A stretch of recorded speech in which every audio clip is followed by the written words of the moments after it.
کو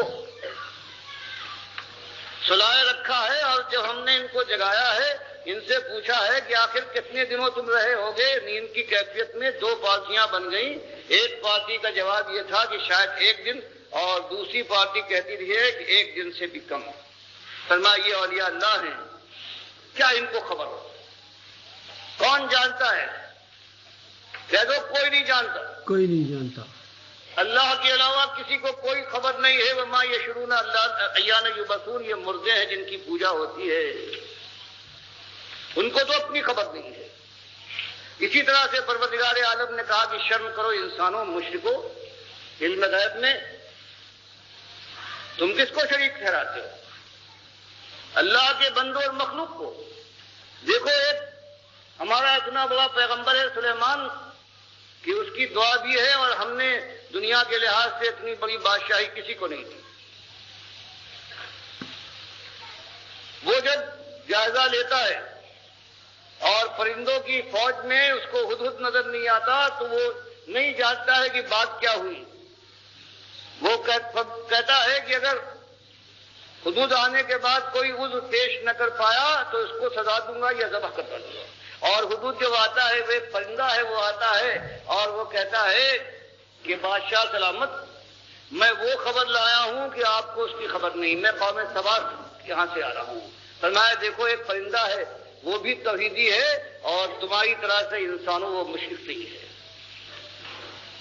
وہ کہتا ہے اتنے بڑے جانتا ہے، اتنی بڑی طاقت کا مالک یہ ہمارا آقا ہے، لیکن اس کو بھی علم نہیں.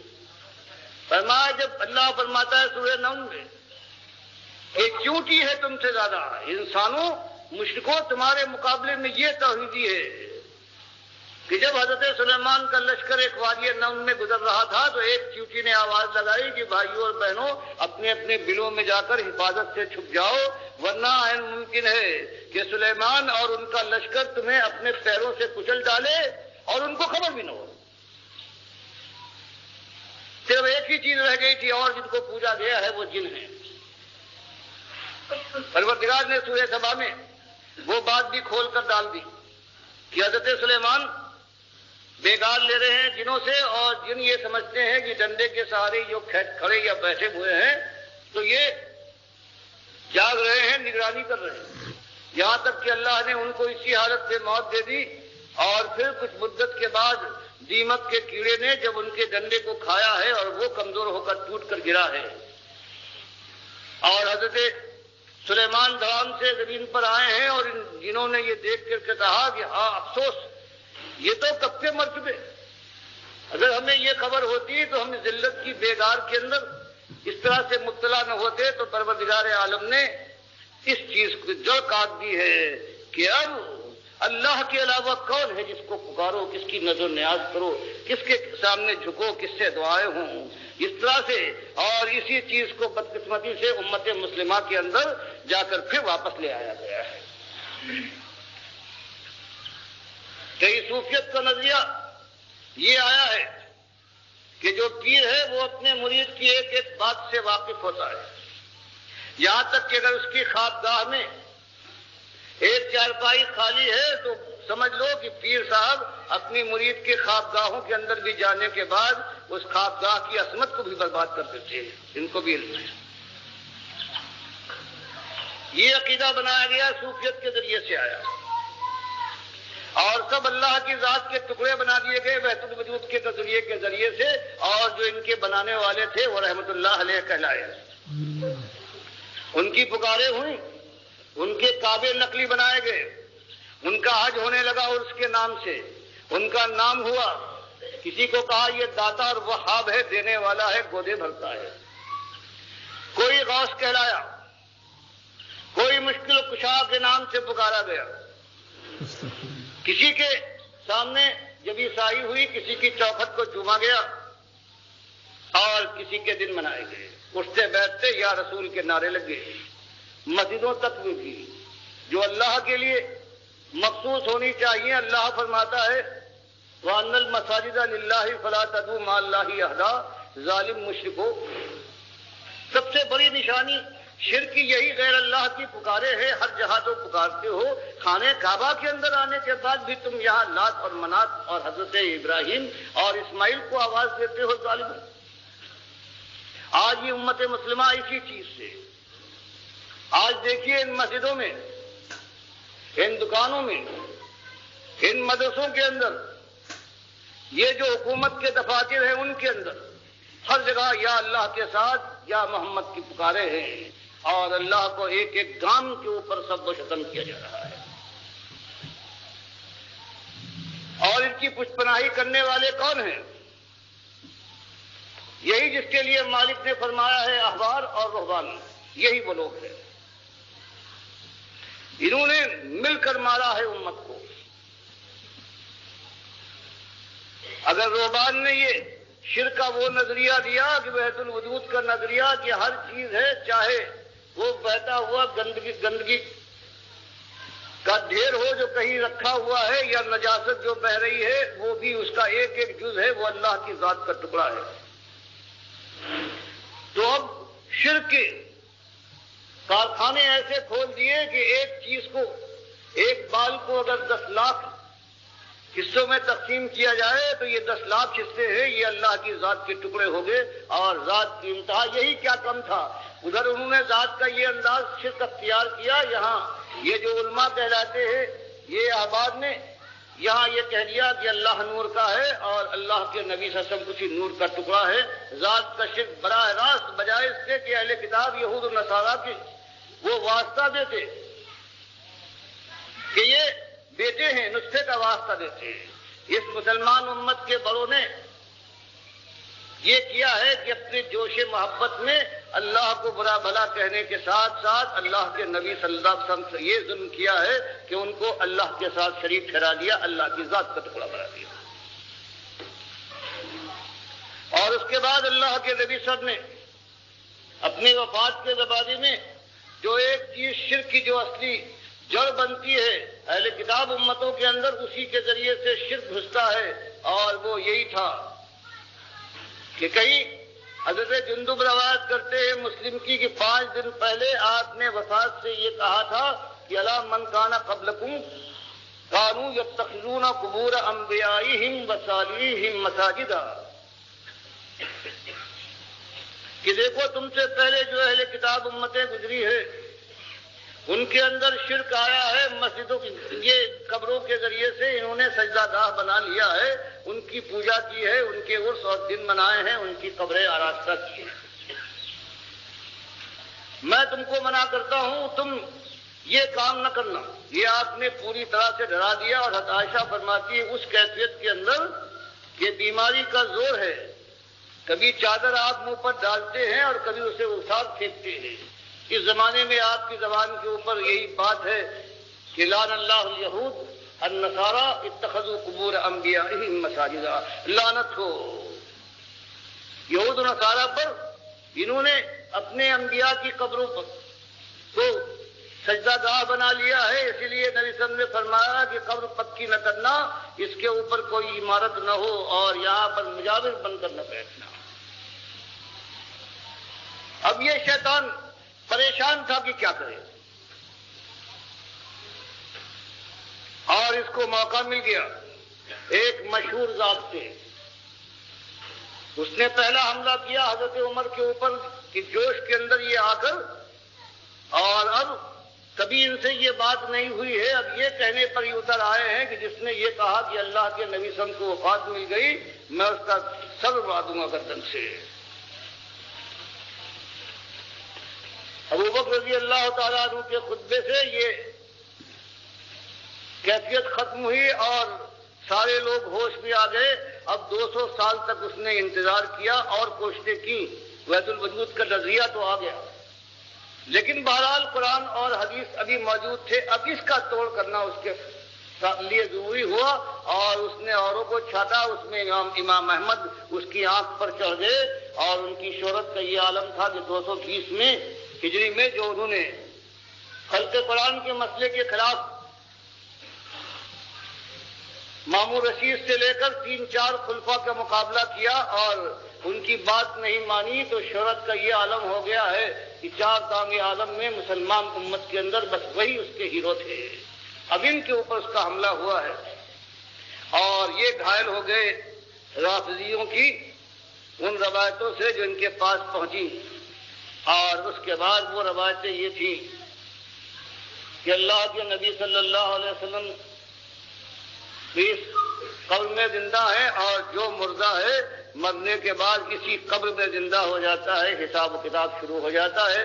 سب کچھ یہی ہوتا ہے. اللہ کی کتاب, اللہ کے نبی صلی اللہ علیہ وسلم کی سنت اور اجماع صحابہ کا انکار کرنے کے بعد انہوں نے اس نظریے کو پیش کیا اور اس کے بعد پھر ساری دنیا ہے ان کی متاع ایمان لٹ گئی ہے اور آج تک پھر اس کی بازیابی کی کوئی صورت نظر نہیں آتی جب تک کہ جوان مرد اٹھے اللہ کے وقار اس کی کتاب کو سامنے لانے کے بعد, سنت نبی کو اس کی تائید میں پیش کرنے کے بعد پھر اس امت کے اندر سب سے پہلے جہاد کرے اور ان دو گروہوں سے جو آبار و روبان ہیں ان سے ٹھن جائے اللہ کی دی ہوئی توفیق سے.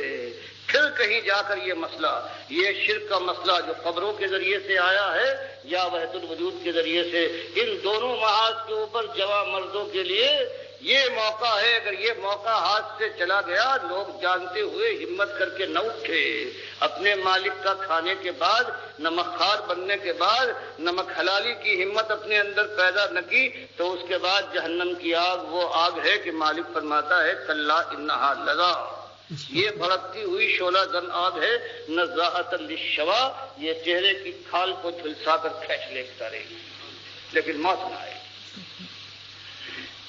تو آج یہ مسئلہ ہے اور اس کے لیے یہی چیز ہے کہ دونوں محاذ پر یہ دونوں نے ہم کو مل کے مارا ہے, دو ایک ہو گئے احباب و ربان.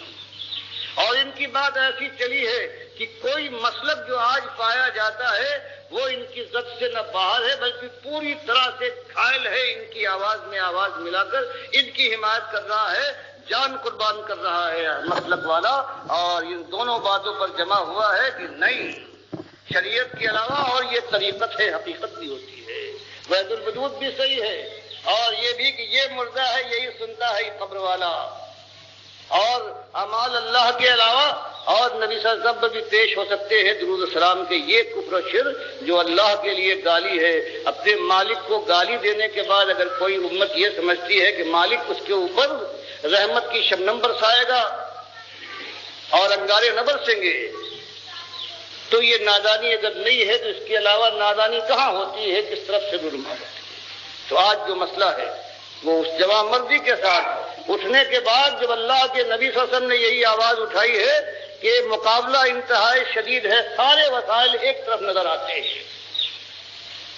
اب بتاؤ یہ ایسا خطرناک کام ہے کہ دنیا ہر طرف سے تاریخ نظر آتی ہے, صرف آخرت کا یقینی وعدہ ہے. اگر کوئی جماؤ کے ساتھ اٹھے تو اعلان جب کیا ہے تو کچھ سسکتے ہوئے جو معاشرے کے افراد تھے, بلال حبشی کی طرح سے, خباب ابن عدد یا خاندان یاسر کی طرح سے تھے, انہوں نے اقرار کیا ہے. اور لیکن جو اصلی اقرار کرنے والے تھے وہ خانوادے قریش کے جوان مرد, جوان سال لوگ تھے, گرم و سیال خون والے, جن کے لیے مالک نے قرآن میں فرمایا فما آمن لموسیٰ الا ذریۃ من قومہ, کہ جب موسیٰ علیہ السلام نے یہی بات اٹھائی ہے کہ فرعون کے مقابلے میں, مشرک کے مقابلے میں, طاغوت کے مقابلے میں فوج میرا ساتھ دیتا ہے توحید کے راستے میں, تو مالک فرماتا ہے بڑے بڑے بنو اسرائیل کے حامی دم بھرنے والے, بڑے بڑے بوڑھے سفید داڑھیوں والے اور بہت کچھ سمجھے جانے والے, سب کی ہمتیں جواب دے گئی سوائے چند جوان تھے ذریہ تھی. انہوں نے کہا کہ اللہ کے راستے میں ہم آپ کے حامی و ناصر ہیں, گلے گلے پانی دیکھ لیں گے کچھ کر جائے, اللہ ہمارا مالک ہے. تب مکے کی زمین سے پھر اللہ تعالیٰ کے بندے اٹھے ہیں. کہیں مصعب ابن عمیر وہ شہزادہ اٹھا ہے کہ جس سے زیادہ آرام و آسائش میں جاہلیت کی جوانی میں کوئی اور اس کی مثال نہیں ہے قریش مکہ کے شہزادوں میں. اور آج جو میں نے جس کا ذکر کرنا چاہتا ہوں وہ عتبہ ابن ربیعہ جو قریش مکہ کا سردار بن کر آیا ہے بدر کی جنگ میں. اس کا مقام آپ پہچان سکتے ہیں کہ ابو جہل بھی اس کے نیچے تھا. ان کے بیٹے ہیں ابو حذیفہ ابن عتبہ. ان کی بیوی ہے سہلہ بنت سہیل ابن عمرو جو صلح حدیبیہ میں قریش مکہ کے نمائندے بن کر آئے تھے، جو خطیب قریش تھے، ان کی بیٹی تھی، ان کے نکاح۔ باپ پورا گھر ہے، وہ شرک کی گود میں پلا ہوا اور شرک کے اوپر اپنی جان قربان کرتا ہے۔ یہ میاں اور بیوی ہے، ایمان لائے ہیں، اور پھر ہمارا اور ہماری قوم کا ایمان نہیں تھا کہ موقع سے ظاہر ہوتا ہے، اور جہاں دیکھتے ہیں کہ یہ چوٹ پڑ سکتی ہے وہاں پر یہ ایمان دب جاتا ہے کونے کھدروں میں۔ ان کا عالم یہ ہے کہ عیش کے ساتھ زندگی گزار رہے ہیں، لیکن گھر کے اندر انہوں نے ہنگامہ برپا کر دیا ہے۔ یہی ایمان اور شرک کی بات ہے، ہر طرف یہ ہے، یہاں تک کہ ان کی گودیں ہیں جو انگارہ بن، ہر طرح سے وہ سمجھاتے ہیں، ڈراتے ہیں، سارے اپنے احسان یاد دلاتے ہیں، لیکن یہ کہتے کچھ بھی ہو جائے۔ یہاں تک کہ ابھی دو سال گزرے ہیں اعلان کے بعد کہ زمین مکے کی ان کے لیے اتنی تنگ ہو جاتی ہے کہ اللہ تعالیٰ ان سے کہتا ہے کہ ایمان کے لیے اب تیسری بازی، تم ایمان لائے، عمل صالح سے تم نے ثابت کیا، دعوت حق دی، اور اب ہجرت کا مقام یہ تیسرا مرحلہ ہے، یہ تمہارے سامنے آ گیا ہے۔ اس سے پہلے بھی پروردگار عالم نے اصحاب کہف کا ذکر فرما کے بتایا کہ ایمان کے راستے میں تم آج پہلے لوگ نہیں ہو، تم سے پہلے لوگ گزرے ہیں، تمہارے انداز کے ایسی گودوں سے وہ ابھرے تھے جو سونے چاندی سے بھری ہوئی تھی، لیکن ایمان کے بعد انہوں نے جوانی کی تمناؤں کا گلا گھونٹ دیا اور جا کر پہاڑوں کی غاروں میں جا کے پناہ لی۔ اب یہ کیا بات ہے؟ یا عبادی الذین آمنوا ان ارضی واسعہ فإیایا فاعبدون۔ اب اگر یہ ہے ایمان کا تقاضا یہ ہے تو جوان مردوں چھوڑو قریش کی محلات کو، چھوڑو یہ سونے چاندی کی ریل پیل پر تھوکو اور ایمان کے لیے حبش کی طرف ہجرت کر جاؤ۔ میری زمین بہت وسیع ہے۔ بات یاد رکھنا کہ ایک مسئلہ ہے فإیایا فاعبدون، یہ بندگی اور غلامی کے معاملے میں صرف میری ایک ذات ہے، کسی اور کو حق نہیں۔ توحید سے ذرہ برابر کوئی انحراف کا موقع نہ ہونا چاہیے، ورنہ الیہ مرجعکم، ورنہ جاؤ گے کہاں؟ سب کچھ تم نے کر لیا ہے۔ ایک موقع پر آخری سانس اکھڑنے سے پہلے اگر کہیں ایک موقع پر تم نے کمی دکھائی تو میرے پاس آؤ گے، سارے کارنامے حیات کے اوپر میں سیاہی پھروا کر تمہیں جہنم کی آگ کا نظر دکھاؤں گا۔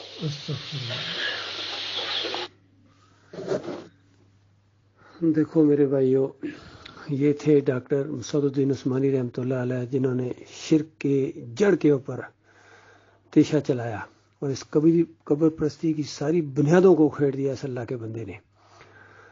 لیکن افسوس کہ محمد حنیف صاحب نے جو جماعت کے امیر بنائے گئے تھے، کتنی عزت اللہ تعالیٰ نے ان کو دی تھی، لیکن انہوں نے شرک کا انجیکشن دے دیا اس مومنوں کی جماعت کے اندر۔ پھر حالانکہ ڈاکٹر صاحب زور دے رہے ہیں کہ ایک شرک کا شائبہ بھی اگر تمہاری اندر آ گیا کسی زندگی کے کسی موقع کے اندر تو پھر سارے پچھلے کاموں کے اوپر سیاہی پھیر دی جائے گی۔ لیکن یہی کام کیا محمد حنیف نے، اتنے بڑے بڑے شرک، چھوٹے نہیں بڑے بڑے شرک کا انجیکشن دیا اس قوم کے اندر، اس جماعت کے اندر، اور لیکن یہ لوگوں کی سمجھ میں یہ بات نہیں آ رہی ہے۔ ایک تو سجدہ تعظیمی کا شرک، کہتے ہیں یعقوب علیہ السلام پورا خاندان یوسف علیہ السلام کے سامنے بالکل معروف سجدہ، ہتھیلیاں ماتھا ٹیک کے انہوں نے سجدہ کیا یوسف علیہ السلام کو، حالانکہ وہ سجدہ اللہ کو سجدہ تھا، شکر گزاری کا، سارا خاندان اللہ کے سامنے شکر گزاری کے طور پر گر پڑا تھا۔ یہ مومنانہ تفسیر موجود تھی، خود ڈاکٹر صاحب رحمۃ اللہ علیہ یہ تفسیر کر کے گئے تھے اور فتویٰ لگا کے گئے تھے کہ جن کا ایمان صحیح نہیں ہوتا ہے وہ یوسف علیہ السلام کو سجدہ ثابت کرنے کی کوشش کرتے ہیں۔ اور پھر جب ان کو سمجھایا 2-4 سال 2017 تک 17 میں جب یہ مسئلہ اٹھا اس انداز سے تو ان کو بہت سمجھایا گیا، پورا مضمون لکھ کے ان کے ہاتھ میں پکڑایا گیا اور دلائل کے ساتھ کہ یہ سجدہ اللہ کو ہوا تھا، شکر گزاری کا سجدہ تھا، یہ سجدہ تعظیمی نہیں تھا۔ لیکن یہ بات ماننے کے لیے تیار نہیں ہوئے اور ضد کے اوپر یہ 4-5 سال ہو گئے ہیں، اپنی ضد میں اور بڑھتے چلے جا رہے ہیں، کتنوں کو مروا دیا اسی شرک کے اوپر، بلکہ اور آگے بڑھے، کہنے لگے دیکھو اللہ تعالیٰ نے اپنی ایک صفت عیسیٰ علیہ السلام کو معجزانہ طور پر دے دی، لو یہ ایک اور شرک آ گیا۔ وہ مشرکو، اللہ تعالیٰ اپنی صفتیں نہیں دیتا ہے، باقی معجزہ اللہ کا فعل ہوتا ہے، صفت نہیں دیتا ہے، اور یہ کہنا کہ اللہ اپنی صفت دے دیتا ہے، تو اس طرح جب سمجھایا گیا تو اور آگے بڑھوں گا. کہتے ہیں آگے سے محمد حنیف صاحب کہ بھائی کیا ہو گیا ہے, اللہ تعالیٰ جب چاہے جس کو چاہے اپنی صفت دے دے. یہ آڈیو موجود ہے اس بے ایمان کے اس قدر. اور پھر جب اس کو ڈاکٹر صاحب کی یہ کیس میں سنائی گئی کہ دیکھو یہ تو ڈاکٹر صاحب یہ کہہ رہے ہیں, تو پہلے تو کہتے رہے نہیں ڈاکٹر صاحب کی آواز ہی نہیں, یہ انہوں نے خود بنا لی ہے. اور پھر کہنے لگے کہ یہ جو ہے نا یہ ڈاکٹر صاحب تو ایسا کہہ نہیں سکتے, پتہ نہیں کہاں سے لے کے آ گئے, یہ کس کی آواز کو بدلی کر دیا. اس طرح اپنے اس کفر و شرک کو ثابت کرنے کے لیے اس حد تک یہ بندہ چلا گیا. بہرحال اپنی اپنی قسمت کی بات ہے, اپنے اپنے نصیب کی بات ہے. شرک اللہ کو برداشت نہیں ہے, اور بال برابر بھی جو شرک لے کے آئے گا, نبی علیہ السلام نے فرمایا مات یشرک باللہ شیئن دخل النار. اور شیئن بھی شرک کر کے اگر کوئی آئے گا, موت آ گئی تو یہ ہمیشہ کی آگ میں اتر جائے گا.